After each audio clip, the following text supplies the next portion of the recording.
You should have saved me some.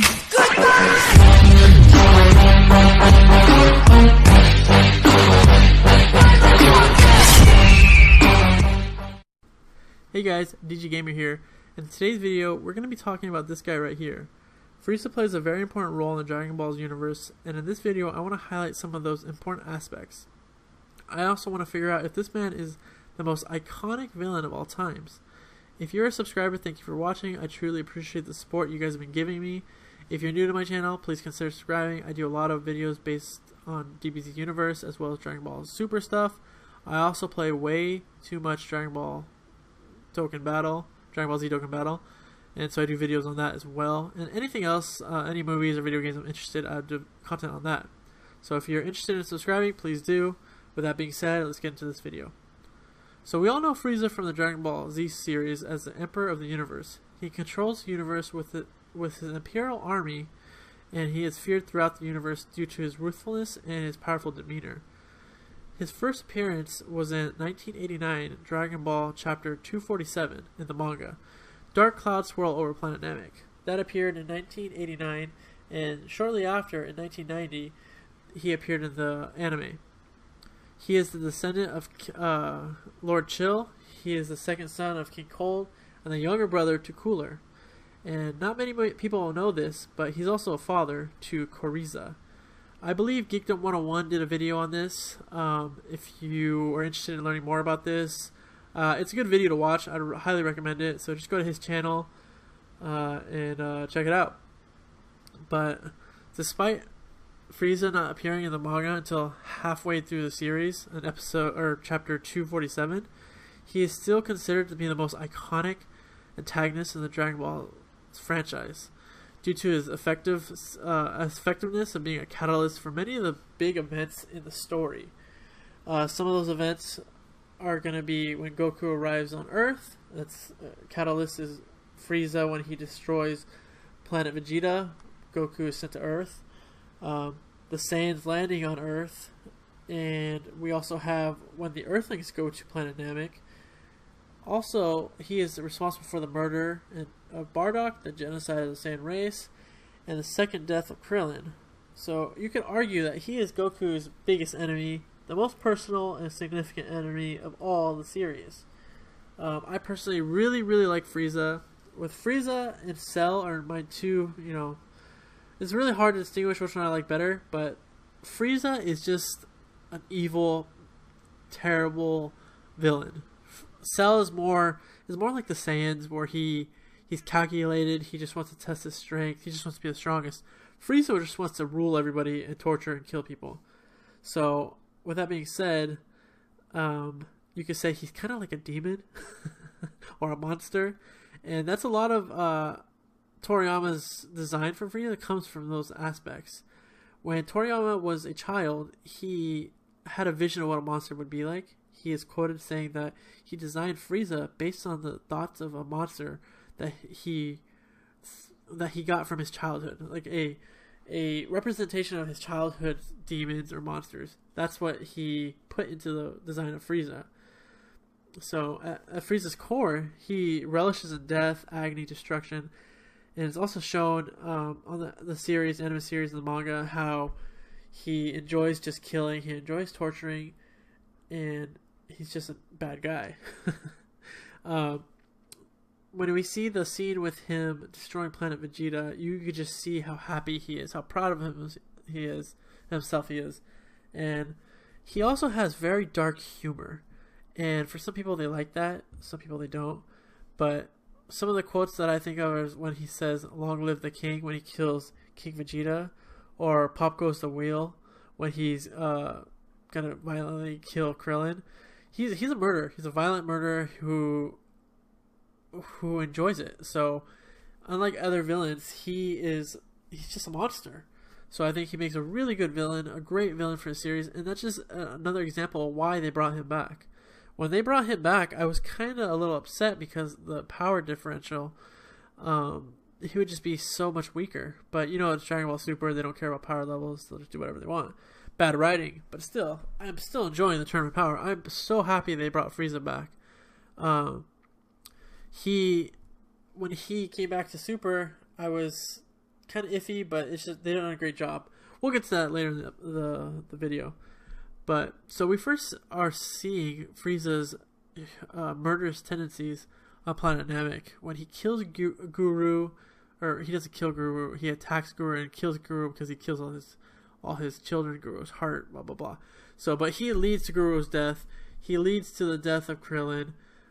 He's just the Frieza saga is such a great saga. It's by far like it's my favorite saga. So when we're watching this, just how he impales Krillin, how he enjoys it, how he licks the blood off his face, it just shows how menacing he is. It just shows how devastating he could be to somebody. How he just destroy and not care, and I think that makes it a really good villain. And we see he doesn't change. He doesn't change at all. We see this attitude in the Frieza saga, and now we're seeing it in Dragon Ball Super. He's just a freaking creep. he's a demon. That's like Toriyama, a monster. So in the Frieza saga, we see him torturing people, killing people multiple times. And when I think about it, who is a bigger villain than Frieza? And when I'm talking about this, I'm just talking about in general everything. You can include the DC universe, the Marvel universe, other animes.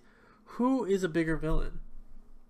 And I think there's only one other villain who can maybe consider a bigger villain than Frieza, but we'll get to that later. But I don't know. I think Frieza is the #1 villain of all time, and just this scene right here, I remember watching this and I was just thinking, wow, what a freak. And Toriyama made Frieza, his final form, to be something smaller and sleeker because he wanted to show that that a monster doesn't have to be the way you think about it. Like his third form is more of a monstrous form, but this form, the fourth form, is more like disturbing in my opinion. It's more just sleek and less intimidating, but he's a monster. The way he smiles and everything, it's creepy. So we get a lot of examples of Frieza just being a monster in the series, how he just tortures people.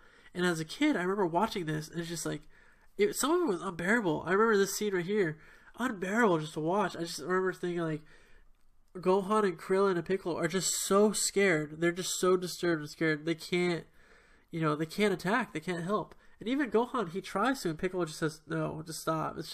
It's too much to handle. And Frieza kills anybody. He has no regards for children, women. He'll kill anybody. And that is seen on Planet Namek when he kills Dende, a child. He doesn't even care. He kills anybody at sight. He's really is a monster at heart. And just the dark humor too. It blows my mind how great of a character this guy is. Toriyama did a great job on Frieza, and he's a huge in Japan, huge market, big money maker. That's why they brought him back in Super, and he continues to just do great work in Super. But some of the important aspects of the Dragon Ball Z universe, like I said, was that are catalyzed by Frieza are Super Saiyan. Super Saiyan would never happen without Frieza.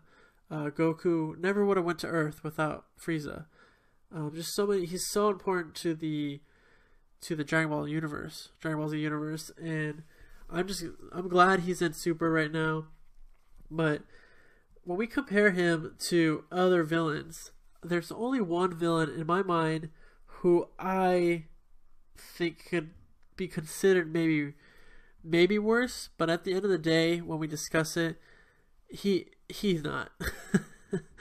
And that is when we talk about the Joker in the DC universe. The Joker is also a crazy psychopath. He will hurt people, he will kill people, but I feel he's more calculated. He's more towards hurting the Batman. And when it comes to Frieza doesn't care who you are. He just wants to rule the universe. He wants to rule the universe. And in the Tournament of Power, we see more of Frieza that is just scary. We see him aligning himself with Frost in the beginning, and when that happened, I thought, why would he do that? Frost is so weak. What is his intentions? It's because Frieza is so smart. He is the best villain you could have. He is a psychopath. He's a murderer.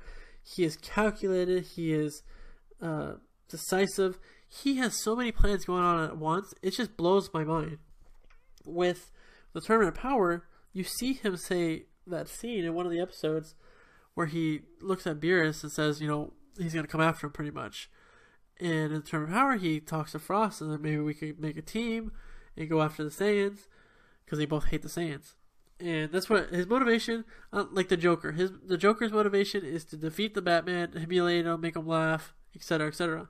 Frieza is at first driven by being the number one to conquer, but then now he has two goals: to humiliate the Saiyans, get revenge on Goku, and then also he wants to be the grand leader now. He wants to be the Zeno. He wants to rule with an iron fist. He wants the universe to fear him.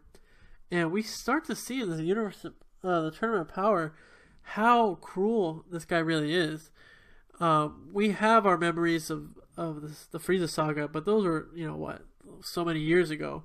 1990s when he first appeared. So what, that's 17 years ago when he first appeared. So we have those memories, you know, drilled in our head. But now with this Super, we're just seeing just more and just reminders of how cruel he is. When he takes down opponents in the Tournament of Power, he is torturing them. With the last episode of 108, we see with the Yardjack, he beats him to the inch of his life and kicks him off the stage, saying he's not going to kill him because he's not an idiot. Basically, people are like, you're going to kill him. He's like, no, I'm not an idiot. I'm missing his vital organs. I'm going to beat him to the inch of his life and kick him off the stage. And what happens after that is on him. That is just a psychopath. And he gets the attentions of the other gods. The other gods are noticing how repulsive and how disgusting and how terrifying this Frieza guy is. They can't fathom how somebody could be so cruel in the universe. So with that just being said right there, Frieza has to be the most iconic, the biggest, baddest guy in the universe of all universes. When you talk to a fan of Dragon Ball Z, they all love Frieza. You know, they might debate, oh, I like Cell too, but at the end of the day, most fans like Frieza over anybody else in the series as a villain.